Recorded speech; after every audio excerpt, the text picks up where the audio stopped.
நேரம் 9 மணிக்கு முடிச்சிடலாமா? கர்த்தர் நல்லவர், கரங்களை உயர்த்தி நல்லவர். அல்லேலூயா சொல்லுவோம். அவருடைய நாமம் மகத்துவம் உள்ளது. கர்த்தர் நல்லவர். இந்த நல்ல நாளிலே தேவ சமூகத்தில் உங்களோடு கூட நின்று ஆண்டுடைய வார்த்தையை பேசும்படி ஆண்டவர் எனக்கு தந்த இந்த நல்ல பாக்கியத்துக்காக நான் கர்த்தரை ஸ்தோத்திரம் பண்ணுகிறேன். இந்த சபையில் இது 2வது முறை இங்க வந்து ஆண்டுடைய வார்த்தையை பேசுறதுக்கு ஆண்டவர் ஒரு நல்ல வாய்ப்பை ஆண்டவர் எனக்கு தந்ததை நினைத்து நான் நன்றி சொல்லுகிறேன். வந்த எல்லா மூத்த ஊழியர்கள் உண்மையாக அவர்களுக்கு முன்பாக நிற்கிறதுக்கு ஒரு பயத்தோடு 21 ஆண்டுகள் இந்த ஊழியத்தை ஆண்டவர் நடத்தினார். ஆமென். இந்த தேவன் என்றென்றைக்கும் சதா காலங்களிலும் நம்முடைய தேவன் மரணவர் என்று நடத்துவார். இதுவரைக்கும் நடத்துவார். ஆமென் சொல்லுங்க. இந்த சபை கர்த்தர் கல்லில் கட்டின இந்த சபை எந்த பாதாளத்தின் வாசல்களும் ஒரு நாளும் மேற்கொள்ள முடியாது. ஆமென் சொல்லுங்களேன். இந்த ஊழியம் இன்னும் பெருகட்டும். ஆமென் சொல்லுங்க. இப்பொழுது இருக்கிறதை விட 1000 மடங்கு கர்த்தர் பெருக செய்ய போகிறார். சின்னவன் 1000 சிறியவன் பலத்த சாதியும் ஆவான். கர்த்தராகி நான் இதை ஏற்ற காலத்தில் தீவிரமாய் நடப்பிப்பேன். ஆமென் சொல்லுங்களேன். இதிலும் பெரிதானவைகளை நம்ம பார்க்க போறோம். ஆமென் சொல்லுங்களேன். இதிலும் பெரிதானவைகளா? ஆமென் சொல்லுங்களேன். இந்த ஊழியத்தில் இதுவரைக்கும் கண்ட மகிமையை விட இனி ஒரு பெரிய மகிமை நம்ம பார்க்கிறோம். ஆமென் சொல்லுங்களேன். அன்றைக்கு யோசேப்பு அவங்க தகப்பன் சொல்றான், ஆதியாகமத்தில் உன்னை காண்பேன் என்று நான் நினைக்கவில்லை, காணும்படி கர்த்தர் உதவி செய்வார். ஆமென். நான் நம்புறேன் இந்த திருச்சபையின் போதகர் கூட அன்றைக்கு யோசேப்பை பார்த்து அந்த தகப்பன் சொன்ன மாதிரி யோசேப்பு மரிச்சிட்டான், இனி யோசேப்பு வரப்போகிறது இல்ல, அவ்வளவுதான் என்று நினைச்ச போது யோசேப்பு உயிரோடு இருக்கிறான் என்று தகப்பனுக்கு முன்னாடி நின்றது போல இந்த ஊழியத்தில் இந்த போதகர் சொல்ல போறார். இந்த ஆசீர்வாதத்தை நான் சபையில பார்ப்பேன், இந்த நன்மை இந்த ஊழியத்துல பார்ப்பேன், நினைச்சு கூட பார்க்கல. ஆனா காணும்படி கற்ற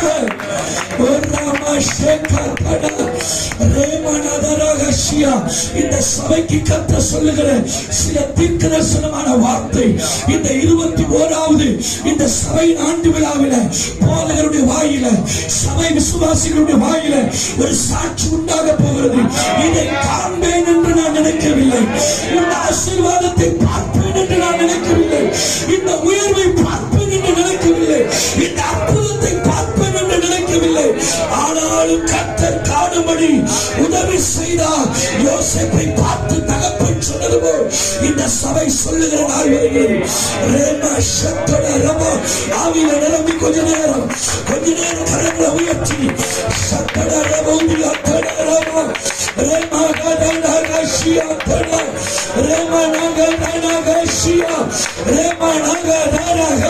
கொஞ்ச நேரம் வாய்களை திறந்து கொஞ்ச நேரம் அந்நிய பாஷைகளை பேசி உள்ளத்தில் ஆவியானவருடைய வார்த்தையை தருகிறார். சொல்லுகிற நாள் வருகிறது. சபை சாட்சி சொல்லுகிற நாள் வருகிறது.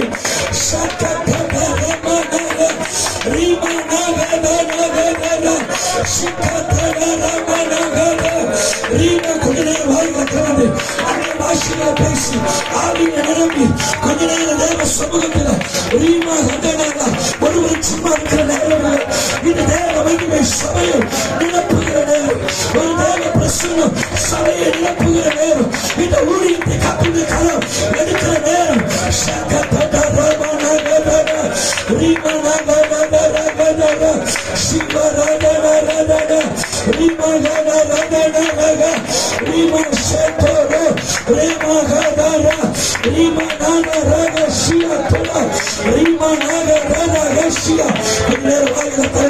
சட்டத்தை உயர்த்தி எல்லாரும் ஆவியில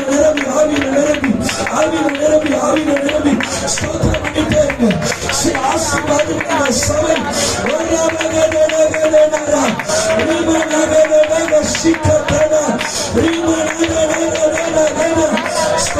ஸ்தோத்திரம் சோத்ரம் சோத்ரம் சோத்ரம் சோத்ரம் சோத்ரம்.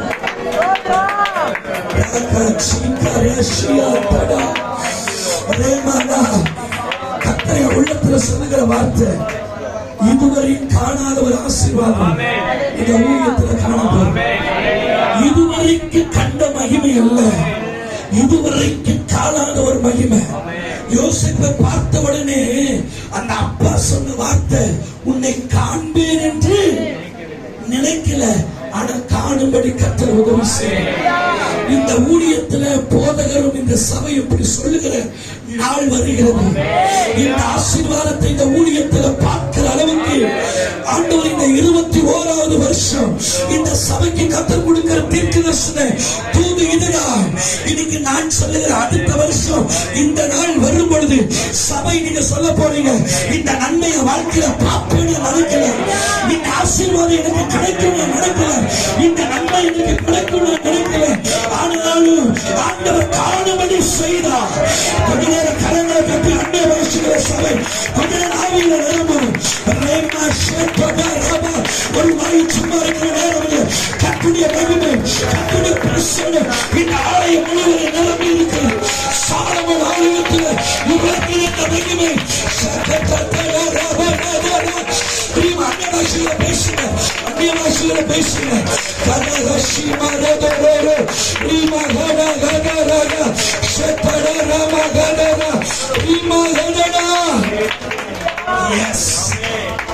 சில நன்மைகள் இந்த ஊழியத்துல ஆண்டவர் காண செய்யப்படுகிறார். இதையும் பெரிதானவைகளை காணுகிற நாள் வருகிறது. ஆமென் சொல்லுங்களேன்.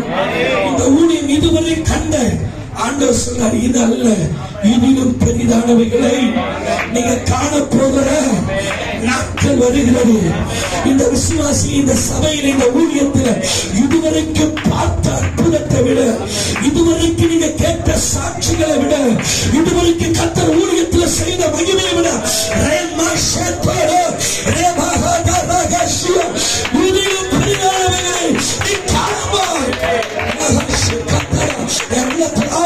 சொல்லுகிற வார்த்தை இதுதான். இந்த சபை மகிமையானதை காணப்போகிறது. இதுவரைக்கும் பூமி எங்கும் எந்த ஜாதிகளிடத்திலும் செய்யப்படாத அதிசயங்கள் இந்த சபையின் நடுவில் நான் செய்யும் காரியம் பயங்கரமாக இருக்க போகிறது. ஆவியில விசுவாசிக்கிறவங்க, ஆவியில கை கூறுகிறவங்க இந்த வார்த்தையை சொல்லி கர்த்தர் பயங்கரமான காரியங்களை செய்ய போகிறார். இந்த ஊழிய கர்த்தருடைய கரத்துல இந்த 21வது வருஷத்தை கர்த்தர் காண செய்திருக்கிறார். இப்ப நான் சொல்றேன், கர்த்தர் கரத்துலதான் இந்த ஊழி இருக்கு. ஆனா இன்னைக்கு ஆண்டவர் சொல்றார், என் கரத்துல 7 நட்சத்திரங்களையும் அவருடைய கரத்தில் ஏந்தி இருக்கிறவர் இந்த ஊழியம் கர்த்தருடைய கரத்தில் இருக்கு. வேதம் சொல்லுகிறது, என் கரத்தில் இருந்து ஒருவனும் பறிக்க முடியாது, ஒருவரும் பறிக்க முடியாது. இந்த ஊழியம் கர்த்தர் கரத்தில் இருக்கிறதுனால எத்தனை மனுஷ திட்டங்கள் இருந்தாலும், எத்தனை அந்தகார வல்லமைகள் எழுப்பினாலும், இந்த ஊழியம் நடக்கக்கூடாது என்று சத்துரு போராடினாலும், இது என் கரத்தில் இருக்கிறது என்று ஆவியானவர் இந்த சபைக்கு பின்தொடர்ச்சி சொல்லுகிறார்.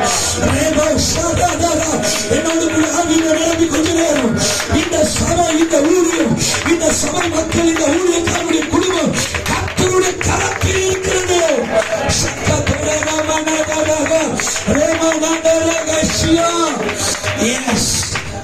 வெளிப்படுத்தல நீங்க படிச்சீங்கன்னா 2ஆம் அதிகாரத்தை வேதத்தை திருப்பி முதல் வசனத்தை உள்ளத்தில் ஆவியானவர் இந்த சபைக்கு சொல்லுகிறார். வெளிப்படுத்தல் 2ஆம் அதிகாரம் முதல் வசனம் இப்படி சொல்லுகிறது. வெளிப்படுத்தல் படிக்கிற சத்தத்தை உயர்த்தி வெளிப்படுத்தல் 2ஆம் அதிகாரம் முதல் வசனம் என்னவெனில் 7 நட்சத்திரங்களையும் ஏந்தி கொண்டு 7 பொன் குத்து விளக்குகள் மத்தியில் உலாவிக் கொண்டிருக்கிற கர்த்தர் சொல்லுகிறார். ஆமென் சொல்லுங்களேன். இந்த சபைக்கு கர்த்தர் சொல்லுகிறார், ஆமென், இந்த சபை கர்த்தருடைய கரத்தில் இருக்கு. நீங்களும் நானும் தான் அந்த சபை. ஆமென் சொல்லுங்களேன். தேவனுடைய சபை பரிசுத்தமாய் இருக்கிறது. நீங்களும் நானும் தான் அந்த ஆலயம். ஆமென் சொல்லுங்களேன். இப்ப இந்த சபை எங்க இருக்கு? கர்த்தர் கரத்தில். எல்லாம் சொல்லுங்க. இந்த ஊழியம் யார் கரத்தில் இருக்கு? கர்த்தர் கரத்தில். சொல்லுங்க. ஊழியக்கார குடும்பம் யார் கரத்தில் இருக்கு? கர்த்தர் கரத்தில். இந்த விசுவாசி யார் கரத்தில் இருக்கிறாங்க? கர்த்தர் கரத்தில். நீங்க கர்த்தர் கரத்தில் இருக்கிறீங்க. ஆமென் சொல்லுங்க. நான் சொல்றேன், அற்பமா இருந்தாலும் கர்த்தர் கரத்தில் இருந்தா அது அற்புதமா மாறும். சொல்லுங்க சொல்லுங்க சொல்லுங்க. அற்பமா இருந்தாலும் அது கர்த்தர் கரத்துக்கு வந்துட்டா அது அற்புதமா மாறும். ஆமென் சொல்லுங்க. சாதாரண குச்சி தான், சாதாரண குச்சி தான். ஆனா அது யார் கரத்துல வந்துச்சுன்னா மோசையின் கையில வந்துச்சு. அந்த கோலை கொண்டுதான் கர்த்தர் அற்புதத்தை செய்தார். ஆமென் சொல்லுங்க. சாதாரண குச்சி தாங்க, சாதாரண கோலை தான். ஆனா அது மோசையின் கரத்துல வரும் பொழுது அந்த கோலை கொண்டு கர்த்தர் அற்புதம் செய்வார். இன்றைக்கு இந்த ஊழியம், இந்த சபை கர்த்தருடைய கரத்தில் இருக்கும் பொழுது ஆண்டவர் பெரிய பெரிய அற்புதத்தை இந்த பகுதியில் இந்த ஊழியத்தின் மூலியமா கர்த்தர் செய்கிற நாள் வருகிறது. சக்கரவா வரமனா அற்பமான ஆரம்பத்தை யார் அசட்டை பண்ணலாம்? 21 ஆண்டுகளுக்கு முன்னாடி பலர் பேசியிருக்கலாம், இந்த ஊழியம் நடக்கலாம், இந்த சபை எழும்புமா. ஆனா இத்தனை ஆண்டுகள் நடத்தினவர் இதிலும் மகிமையான காரியங்களை கர்த்தர் இந்த சபை செய்கிற நாள் வருகிறது. என்னோட கூட ஆவியை நிரம்பி அந்நிய பாஷையில பேசிக்கொண்டு கர்த்தாவே இந்த ஊழிய கர்த்தருடைய கரத்தில் இருக்கு. சாதாரண கோலா இருந்தாலும் யாத்ராமத்துல படிக்கிற வீட்டுல போய் படிச்சு பாருங்க. 4:2 சொல்லுது, அது மோசையின் கரத்தில் வந்தது. அது மோசையின் கரத்தில் வந்ததுனால அந்த கோலை கொண்டு அற்புதம் நடந்தது. இன்னைக்கு இந்த ராத்திரி சொல்லுங்க, நீங்க கர்த்தர் கரத்தில் இருக்கிறீங்க. இந்த ஊழிய கர்த்தருடைய கரத்தில் இருக்கு. 7 நட்சத்திரங்களும் அது 7 அது சபையின் ஊழியக்காரனை குறிக்கிறது. ஊழியக்காரன் கர்த்தர் கரத்தில் இருக்கிறார். எந்த தீங்கும் செய்ய முடியாது. ஆமென் சொல்லுங்களேன். அன்றைக்கு பவுலை பார்த்து இவன் சாவான் என்று காத்திருந்தார்கள், இவன் கொலைபாதகன் என்று சொன்னார்கள். ஆனா எல்லா வாயும் சொன்னது இவர்கள் தேவர்கள் என்று. இந்த ஊழியத்தை அப்படி சொல்லுகிற நாள் வருகிறது. இந்த ஊழியத்தை குறித்து சாட்சிகள் அப்படி எழும்புகிற நாள் வருகிறது. என் ஆவியை உணர்த்தப்பட்டு நான் பேசுகிறேன். பரிசுத்த ஆவியானவர் இருதயத்தை நிரப்பிக் கொண்டிருக்கிறார். இந்த ஊழியத்தில் சபை நீங்க எழுப்பிட்டீங்கன்னா, விசுவாசிகள் ஆவியில் அனலாய் நீங்க மாறிட்டீங்கன்னா, ஒவ்வொரு விசுவாசிகளும் அக்கினியா நீங்க மாறிட்டீங்கன்னா, கர்த்தர் இந்த ஊழியத்தை கொண்டு செய்ய போகிற காரியம் பயங்கரமா இருக்கும். சொல்லுங்க, நான் அழைச்சு போகக்கூடாது. அனலாய் மாறுகிற நேரம் இந்த 21 ஆண்டுகளா ஆண்டவர் நம்மளை நடத்தினாரு. இந்த அனலா மாறு. கணக்கான அளவு பத்தாது, இந்த ஜபம் பத்தாது, உலகங்கள் அளவு பத்தாது, இடுப்பு அளவு பத்தாது. நீண்டு நீண்டு போகிற ஒரு அபிஷேகம் சபையில நிலைநாட்டும். சிரசின் மேல ஊற்றப்பட்ட அந்த அபிஷேகம் அது தாடி வழியா வஸ்திரத்தை நிரப்பட்டு அபிஷேகத்துல நீண்டு போகிற விசுவாசிகள் உங்களை கரங்களில கத்தனை எடுக்க போறாங்க. கொஞ்ச நேரம் ஆவியில ஸ்தோத்திரம் பண்ணிட்டே இருங்க, ஸ்தோத்திரம் பண்ணிட்டே இருங்க. ஒரு மகிமை இந்த சபையை நிலப்பட்டு கர்த்தருடைய மகிமை. ஆமென் சொல்லுங்க. பிரசங்கம் செய்யாத தேவ பிரசங்கம் செய்ய போகிறது. மகிமை இந்த ஊழியத்தை நிலப்ப போகிறது.